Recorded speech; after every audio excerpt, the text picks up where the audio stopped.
नमस्कार दोस्तों, study with Dev channel में आपका स्वागत है। दोस्तों, पिछली वीडियो हमने ध्वनि के चाल गुण पे चर्चा किया था, ध्वनि तरंग आदि पे चर्चा कर लिया है। अब देखते हैं दोस्तों, अपवर्तन। अपवर्तन किसे कहते हैं? आइए दोस्तों, अपवर्तन पे चर्चा करते हैं। अपवर्तन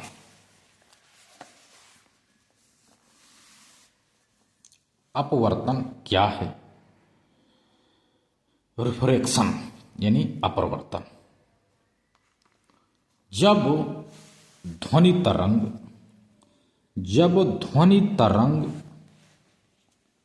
सघन से विरल माध्यम में जाती है तो वह अविलंब से दूर हो जाती है, और जब विरल से सघन माध्यम में जाती है तो वह अविलंब की ओर मुड़ जाती है।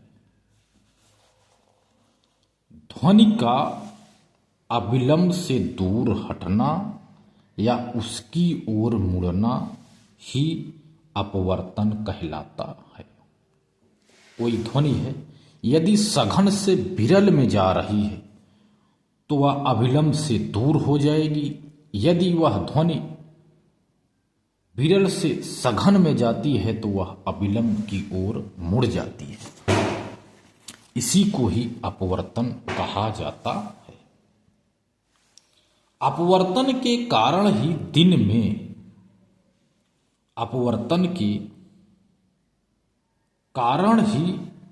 में ध्वनि दूर तक सुनाई नहीं देती है, जबकि रात में दूर तक सुनाई देती है। जैसे दोस्तों, एक अविलंब है दोस्तों, ये अविलंब है।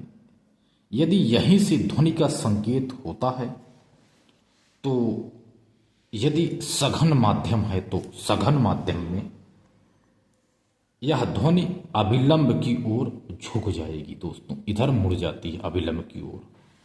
यही विरल माध्यम में यह रात में, ये दिन में प्रक्रिया हो रही है, यह रात में ध्वनि की स्रोत है दोस्तों, अविलंब की ओर मुड़ जा रही है, नजदीक हो जा रही है। और यही रात में ध्वनि का स्रोत सघन माध्यम है यहाँ, और उसके बाद यह विरल माध्यम में चलना हो, यदि विरल माध्यम में तो यह अविलंब से दूर हो जाएगी दोस्तों। यह ध्वनि की तरंग है दोस्तों। इसी को ही अपवर्तन कहा जाता है। अब देखते हैं दोस्तों, अपवर्तन के बाद अनुनाद किसे कहते? अनुनाद या रिसोमोन्स अनुनाद किसे कहते हैं? प्रकृति की हर वस्तु एक स्वाभाविक आवृत्ति से कंपन कर रही है।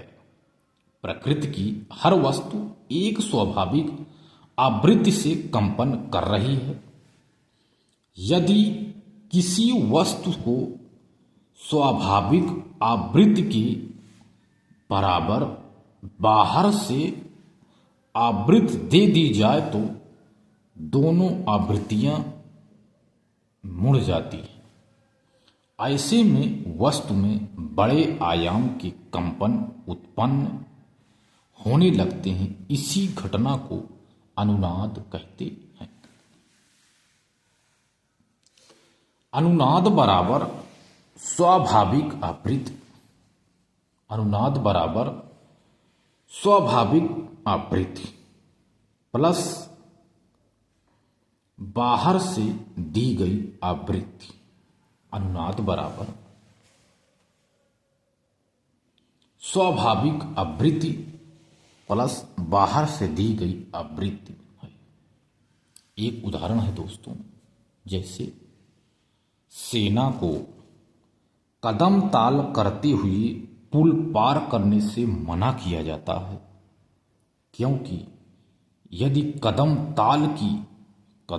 चाल की आवृत्ति पुल की स्वाभाविक आवृत्ति के बराबर हो गई तो दोनों आवृत्तियां जुड़ जाएंगी। ऐसे में पुल में बड़े आयाम के कंपन उत्पन्न होंगे, अतः पुल टूट सकता है। मनचाहा रेडियो स्टेशन अनुनाद के कारण ही सुनना संभव होता है।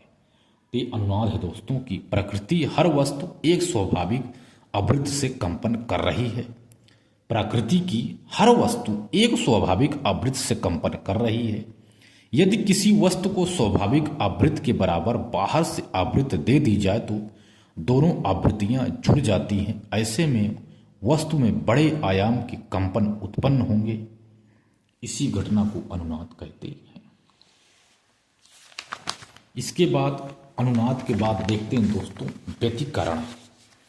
व्यतिकरण किसे कहते हैं?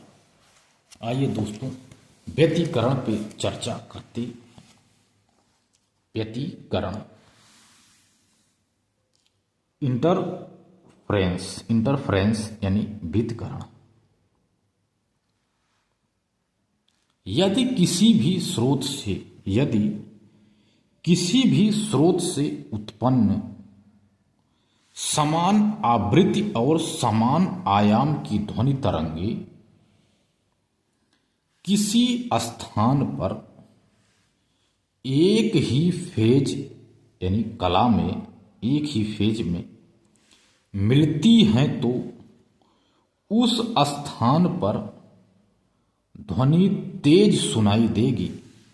इसी को संपोषी व्यतिकरण कहते हैं।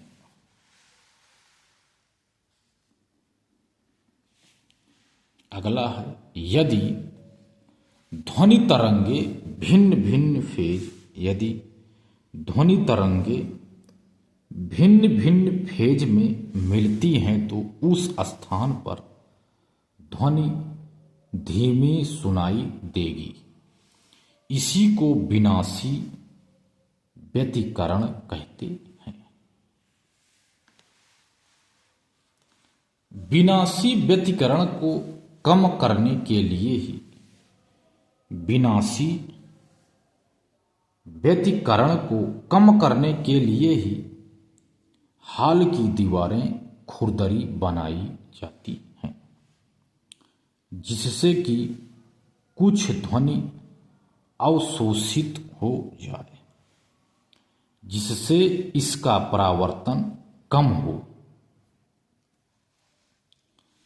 व्यतिकरण के कारण ही कभी कभी दूर के स्टेशन बिल्कुल साफ सुनाई देते हैं, जबकि नजदीक के स्टेशन साफ सुनाई नहीं देते। इसी को व्यतिकरण कहा जाता है। अब देखते हैं विवर्तन, डिफ्रैक्शन। विवर्तन किसे कहते हैं? विवर्तन यदि कोई अवरोध है, यदि कोई ध्वनि आती है तो उस अवरोध से टकरा कर पार ना होकर के दूसरी तरफ मुड़ करके तब आगे जाती है। इसी को ही विवर्तन कहा जाता है। जैसे यदि ध्वनि तरंगों के सामने कोई अवरोध पड़ता है तो क्या होगा?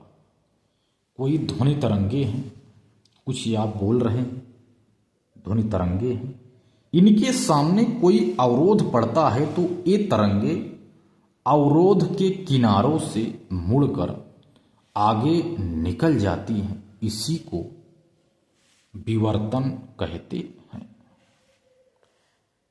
विवर्तन के कारण ही कमरे में बातचीत कर रहे दो लोगों की आवाज को बाहर सुना जा सकता है, क्योंकि बातचीत से उत्पन्न ध्वनि तरंगे दरवाजों और खिड़कियों के किनारों से मुड़कर बाहर निकल जाती है। यही है विवर्तन। तो दोस्तों मिलते हैं और एक बेहतरीन क्लास में, तब तक के लिए धन्यवाद।